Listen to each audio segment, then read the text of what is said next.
Hola queridos amigos y amigas del canal, deseo que estén bien.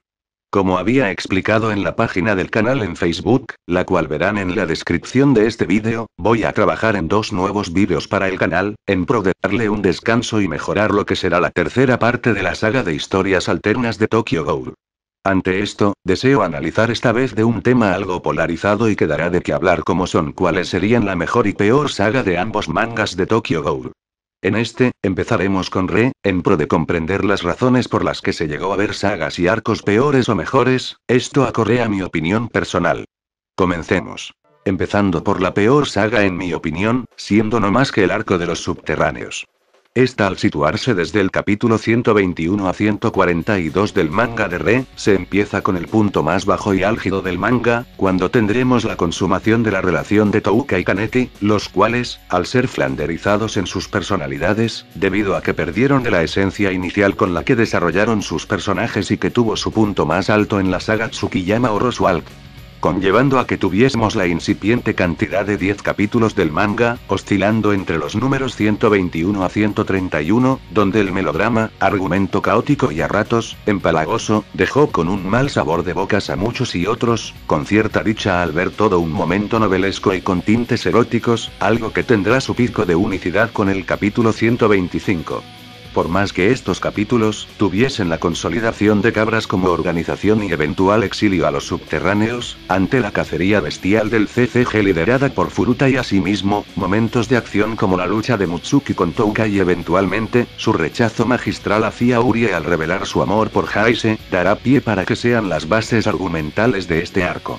Las cuales, tuvieron gran potencial, pero que por presiones de la editorial, fanáticos y errores del propio Ishida, llevaron al caos que fue el momento donde comenzaría la caída argumental de esta historia. Resaltando esto último, se reflejará con momentos referentes a la espantosa involución vivida con Kaneki, cuando en su versión de Rey de un Ojo, sería más una amalgama del primer Kaneki Kuro junto con partes de Heisei Shiro, ante la falta de decisión y liderazgo, en momentos que más debía primar su rol como rey. Esto gracias a que veremos cómo primará su deseo de realzar su relación con una Touka que terminará haciéndose odiar con gracia de este arco y primar su relación con su círculo íntimo de aliados, provocando que dejase de lado su rol de mesías y líder de los Ghouls, por más que este dejase claro que no quería tener que cargar con el legado y peso dado por Eto y Arima, pero que terminará en dar pie a la masacre de gran parte de sus subordinados a manos del CCG. Asimismo, tendremos más puntos bajos y que muchos dejan de lado, cuando hablamos de momentos risibles como son la lucha de Urie y Kuroiwa padre contra Furuta, Roma y Ryo, los cuales al mostrar su pasado y potencial, hace que fuese absurdo y de mal gusto, como ambos terminasen derrotados y que Kuroiwa, luego de la golpiza y matada que vivió, terminase con la excusa mágica de cómo gracias al fluido de dragón, será curado de todas sus heridas como veremos al final del manga. A su vez, veremos el regreso sin sentido de personajes que tuvieron un gran cierre y conclusión de su presentación, cuando nuevamente volveremos a verlos sin razón aparente, siendo el caso citado de Kuroiwa Inaki, a quien luego de luchar hasta el final con sus subordinados contra el Ogai, sin nada de razón, este volverá con más fuerza y literalmente, cargándose a medio B, solo para terminar viendo cómo se volverá en una versión Ghoul de un roedor al tener una docena de hijos con una Miza que sirvió únicamente como interés amoroso del ex seguidor de Yamori. Y si tenemos en cuenta de toda la situación vivida por Ayato, la cual poco o nada aportó a la historia, por más que fuese un argumento que pudo llevar a grandes cosas como historia, hacen que fuese otro momento sin sentido visto en este arco. De paso, otro momento igualmente molesto para muchos, serán los múltiples death flags o posibles muertes que personajes como Touka, Aura, Kuroiwa padre o Yomo, tuvieron que afrontar. Por más adversa su situación en esta saga, ellos sin más pudieron salir vivos y salvados por otros, como es el caso de Touka por Hirako y los niños del jardín, los cuales terminaron sacrificados innecesariamente, algo que en el anime terminaron resolviendo positivamente o Hinami quien, terminase sacrificando sus deseos por Kaneki y Pierna, por salvarla de igual manera de Suzuya. A pesar que este tramo del manga tuviese aspectos dramáticos y de acción, considero que fue el momento donde Tokyo Ghoul como historia tocó fondo y donde más falencias, huecos argumentales y mayor caída en su calidad como manga afrontó, primando más de aspectos emotivos y afectivos, en medio de una guerra a múltiples bandas, algo que, en otras historias, hubiese sido su punto más caliente y épico. Siguiendo de este hilo y en octavo lugar, veremos la saga final Ola de Dragón, que cubre del 143 a 179, donde apreciamos una cierta mejoría respecto a la saga anterior, pero que igualmente, tuvo de algunas falencias que minimizaron su condición y legado, cuando veríamos hechos como el nerfeo o disminución de poderes de parte de Bey y otros enemigos, como es el caso de los payasos. Aquí mismo, apreciamos sucesos como serán la poca utilidad argumental para personajes como Eto o Kurona, la reaparición de personajes que ya habían cumplido su ciclo como Snaki, restándole seriedad y dramatismo a su aparente muerte. Adicional, se vuelve tedioso y cansino de la sobrevaloración de personajes que inicialmente no tenían del monstruoso potencial que mostraron al final, como serán el caso de Yomo, el cual pudo literalmente acabar con uno de los rivales que mayor lidia dio contra Arima y Hirako, siendo no más que Uta. Esto último, cuando superó y dejó en nada a sus propios sobrinos, en particular de Hayato quien, a inicios del manga, se decía era nivel SS, algo que no se reflejó en toda la historia, a excepción de su lucha con Suzuya en la subasta. Otro factor que muchos veríamos crítico, será el factor ya reiterativo de Kaneki, cuando mantiene sus problemas emocionales y mentales, ahondados por el desastre que en parte cometió, pero que a ratos se compensa con su lucha contra Furuta, donde pudimos ver cierta seriedad de su personaje, algo que ya se le extrañaba y que originalmente, se debió de haber culminado con la fusión en una amalgama de todas sus personalidades durante el capítulo 143 y 144. Sin embargo, tendremos momentos de gran calidad argumental y gráfica, como sería la lucha entre los miembros de los Quinques o Quinks, cuando Mutsuki demostrará por qué se convirtió en el personaje de dicho escuadrón con mayor potencial y crecimiento personal, sin desmeritar lo visto con Urie y Saiko, los cuales también mostraron una diferencia abismal respecto a lo que conocíamos a inicios de esta historia. Será la lucha que ellos tendrán, esto luego de nuevamente de manera ya absurda, salvar nuevamente a Touka de una inminente muerte, dará pie para que los tres demuestren su potencial y al igual que como vivió Kaneki al final del primer manga, será ella quien tome ese camino de redención, cuando termina viendo de sus errores y evitando cometer su deseo suicida homicida, aceptando de la compañía de sus amigos y más aún, los tres consoliden de la madurez mental y emocional, careciendo esto último, en el desarrollo que el propio Ishiga debió darle a un Kaneki y Touka, como protagonistas del primer manga. A su vez, sucesos como el desarrollo de la amistad entre Takizawa y Amon, durante su enfrentamiento contra Donato Pórpora, refleja como su lucha tanto emocional como paternal, dejó base para que Amon viese como su condición como personaje era basada en el legado de Pórpora, similar a lo de Kaneki con los traumas psicológicos de su madre, base para mostrar como para bien o mal, fueron el arquetipo para ser quienes son. En el caso de Seido, observamos como el hecho que le diese un punto de inflexión a Amon, será esencial para que, a diferencia del final rosa y feliz de todos, serán ellos junto a Akira y Hakatori quienes, tendrán un final más conciso y en cierto punto triste, reflejado en el legado de esta historia y como serán víctimas de las circunstancias, deseando ya sea como pasa con Amon y Akira, iniciar de cero o de Hakatori, decidiendo ser un punto medio en mantener el rol de protectora de los Ghouls, algo que Kaneki falló miserablemente como rey de un ojo. Esto último, reflejándose en Takizawa con su deseo de mantener su rol de cazador entre las sombras y aceptar de su redención, tanto en pro de pagar sus pecados y de paso, darle un paso adelante a quienes tuvo mayor cercanía, como serían los tres personajes anteriores.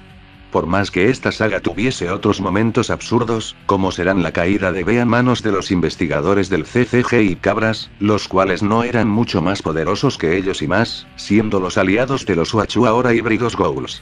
Adicional, tendremos como un mago llamado Hayato, logró salvar a Kaneki en su inminente muerte cuando Dragón comienza a desintegrarse, posterior a la caída de Furuta y Rize, esto en medio del fluido que caía de dicho ente, lo que nos lleva a que estas dos últimas sagas estuviesen dominadas por huecos y conveniencias argumentales, las cuales no ayudaron a consolidar dicha historia, mermando con su legado y maestría de antaño. De paso, se tendrán sucesos irregulares que, junto al drama y caos producido por las situaciones forzadas de nuestros protagonistas junto a sus aliados, terminaron estableciendo su condición de victoriosos de este arco. Debido a varios personajes rotos como Eto, Yomo o Naki, conveniencias argumentales y el tomar prestado de elementos vistos del género shonen. Esto último, manteniendo el uso del poder de la amistad en virtud de poder derrotar al enemigo máximo, adicional que veremos el final feliz que ya últimamente, ha sido una característica en muchas historias de este calibre. En séptima posición, veremos la saga de los payasos. Esta se desarrolla entre los capítulos 99 a 120 del manga de Re. Aquí, veremos cómo se mantiene parte de la esencia atractiva y caótica vista de las sagas de Kokuria y Rue, cuando se dará la formación y consolidación de Cabras como organización, al unir Kaneki de sus aliados Ghouls y humanos a su causa. Al tiempo que veremos cómo el CCG lentamente gira su dirección a una guerra de sucesión vista con Furuta y Matsuri, en búsqueda de tomar el mando de la organización. El hecho que ya viésemos sucesos como el choque de reyes entre el rey de un ojo y el rey Wachu, hará que dicho arco fuese considerado de gran expectativa y más, deseando ver las acciones que tomaría Furuta, cuando al usar a los payasos como chivo expiatorio, hará que comience a legitimar su posición como líder del CCG y a ahondar su alianza con los payasos y B, en pro de dominar Tokio.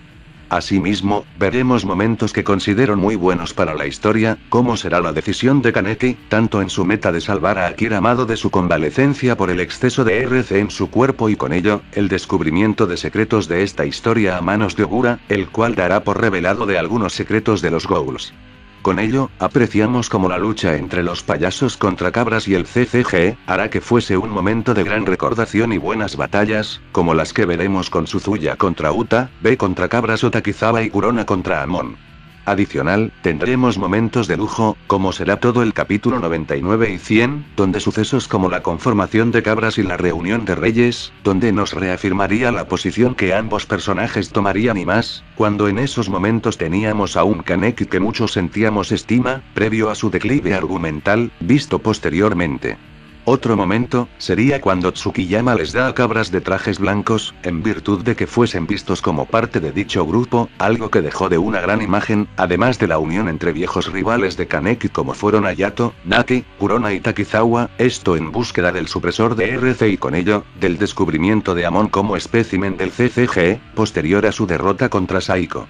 Sin dudar, será en este arco, donde se verá el momento más loco y atrevido del manga, cuando se dará el íntimo entre Mutsuki y Uta, dejando a muchos de qué hablar por su aparente violación hacia este y sea de paso, la revelación de cómo ella siempre estuvo enamorada de Kaneki, algo que nos dejó con la boca abierta a muchos. Ya en menor medida, tendremos los momentos de Matsuri Wachu quien, al revelar su condición de homosexual y su tendencia al desnudismo, haría que fuese un personaje jocoso por sus ocurrencias. Sin embargo, esta saga tendría de algunas fallas, como veríamos al contrastar todo lo ocurrido con Bei y su poderío, algo que, con el tiempo, comenzaría a mermarse para darle relevancia a Cabras y los investigadores del CCG, además de ser utilizados de algunos humanos como payasos, sería algo complejo de deducir, cuando en el caso de los Ghouls, hubiesen podido detectarlos sin necesidad de matarlos, ya esto último, luego que fuesen asesinados.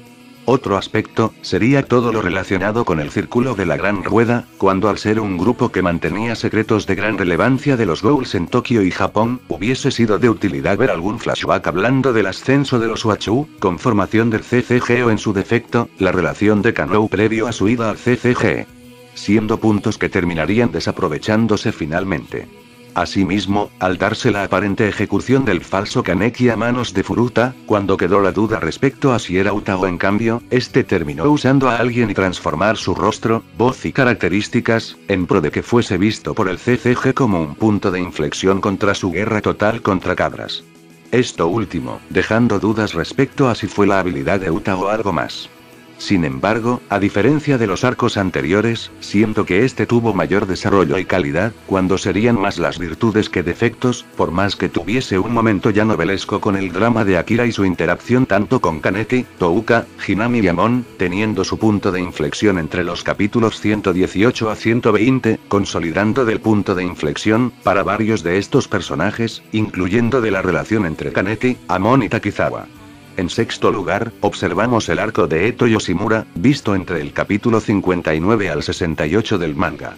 En este tendremos las consecuencias de la saga Rosualdo Tsukiyama, apreciando al nuevo Kaneki como el segador negro, a quien por unanimidad es la versión más completa y desarrollada de sus múltiples personalidades, ahondando más como su madurez tanto física como mental, ayudarán a crear una relación de liderazgo dentro del CCG, logrando quitarse de encima de variedad de rivales de antaño como fueron Ui y Urie, a quienes comenzarán a sentir respeto por quienes fuese el débil y simpático Heise Sasaki. Asimismo, el hecho que se una junto a Furuta, dará pie a que comience a ganar más conocimiento del CCG como entidad, siendo Nimura una de sus cabezas y piezas entre las sombras, algo que llevará a que sea la trama que veremos de aquí hasta el final del manga. Sin embargo, será su relación de amores y odios con Eto Yoshimura, dará lugar a su confrontación, tanto en búsqueda de poder capturarla y eventualmente, ella misma decida revelar sus secretos ante la sociedad, siendo el punto angular de lo que veremos a futuro con sus relevaciones en contra del CCG, Wachu y demás, permitiendo que vea en Haiseo Kaneki en un futuro sucesor de su legado y búsqueda de acabar con las fuerzas que entre las sombras, han dominado de Tokio por décadas y de las cuales, él directamente estaba vinculado de cerca por su rol como investigador. Además, apreciamos de los momentos iniciales de lo que será Rue, cuando tendremos de la última reunión de la Ojiri como organización y como Eto, a sabiendas de lo que podrá llegar a corto plazo, prepara a sus subordinados a esperar por el Mesías quien era no más que el rey de un ojo, a quien ella considera el arquetipo de persona que unirá a Ghouls en su causa y dará pie a acabar con las barreras que hacen que sean perseguidos y excluidos. Con ello, tendremos también de la operación de infiltración del CCG a dicho lugar liderado por Hachikawa, dando pie a que sean ellos derrotados a manos de Takizawa y Shikore, además de provocar la captura de Mutsuki a manos de Torso, a lo que una de las pocas sobrevivientes de este suceso como fue Ayumu, de razón de este hecho, dejando las bases para la invasión del CCG a dicho lugar, tanto para rescatar a Mutsuki como en acabar de una buena vez de la Ojiri. Por último, se dará inicio de la operación en Kokuria, donde será la unión de Hayato con Banjo junto a sus máscaras de gas, a quienes, de paso, se les unirá Touka con Yomo, los cuales tendrán el objetivo de invadir dicho recinto para rescatar a Hinami. Esto último, siendo igualmente considerado por Haise quien, recordando de las acciones de Arima y como directamente, lo llevó a ser quien era, tanto para bien o mal, desea salvar a Hinami de su inminente muerte y concluir con su vida enfrentando a quien considera su padre y némesis. Por más que esta saga la considero de gran magnitud y desarrollo, al involucrar a uno de los personajes que mejor trasfondo y forma se le dio a lo que llevaba el manga como fue Eto, además de mostrar la mejor versión que hemos visto de Kaneki. Al tiempo que se le dará relevancia en profundizar con personajes que lentamente estaban ganando notoriedad como son Furuta, Matsurio Mutsuki, contribuyendo a establecer todos los sucesos que veremos en el futuro. Por lo tanto, si comparamos argumentalmente y de manera efectiva del desarrollo del manga, esta pequeña saga termina superando en calidad de historia de los tres últimos, pero al ser solo un preámbulo de la verdadera acción que ocurrirá en Rue Kokuria, hace que lo sitúe en una posición menor, respecto a otras sagas y arcos. Siguiendo este hilo y, en quinto lugar, deseo dividir de las sagas de Rue Kokuria en dos, permitiendo abordar con más detalle de ambas historias y ver cuál tuvo mejor desarrollo respecto a su complemento. En este punto, deseo colocar a Kokuria, cuando al ser un arco que abordó los capítulos 69 a 86 del manga, hará que se produzca la caída de Kokuria ante el ataque de Kaneki en búsqueda de liberar a Hinami y morir con estilo a manos de Arima. Al tiempo, se llevará la infiltración del penal por parte de Hayato, Banjo y sus máscaras de gas, donde estuvieron Touka y Yomo, estos últimos, en pro de ayudar a Hayato, en caso que no fuese suficiente de su poder. A su vez, tendremos de la lucha entre Furuta y Eto, donde habrá de una batalla que se consumará con la caída de la Yoshimura y eventual legitimación hacia Kaneki, tanto por ella como Arima, haciéndole llegar de su nuevo rol como rey de un ojo.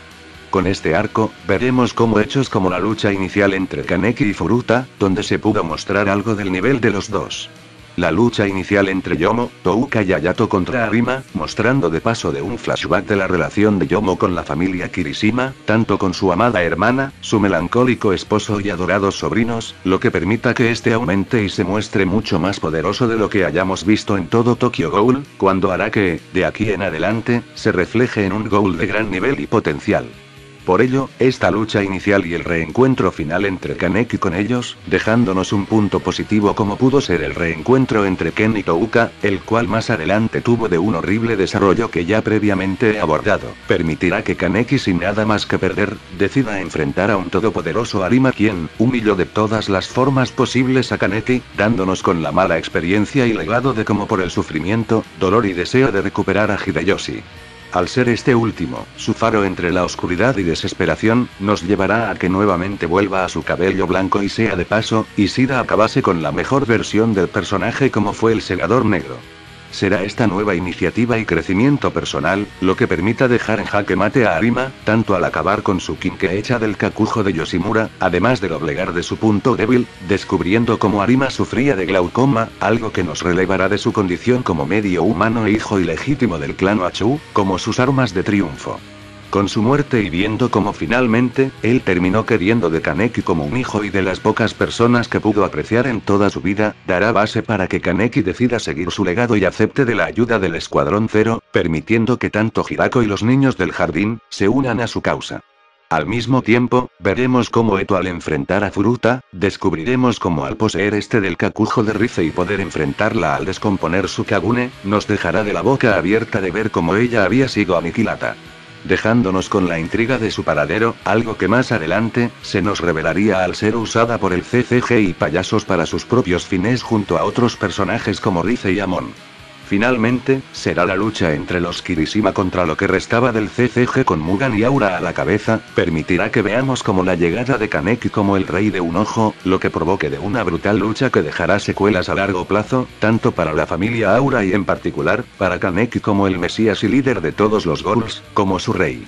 En este punto, deseo dar por finiquitado de esta primera parte de este vídeo, cuando al ser varios arcos y sagas, conllevan a que deje para unos días de la segunda, abordando las 5 sagas restantes que componen de Tokyo Ghoul Rey, de las cuales, nos darán mucho de qué recordar de lo grandioso que fue este manga para muchos de nosotros. Continuará.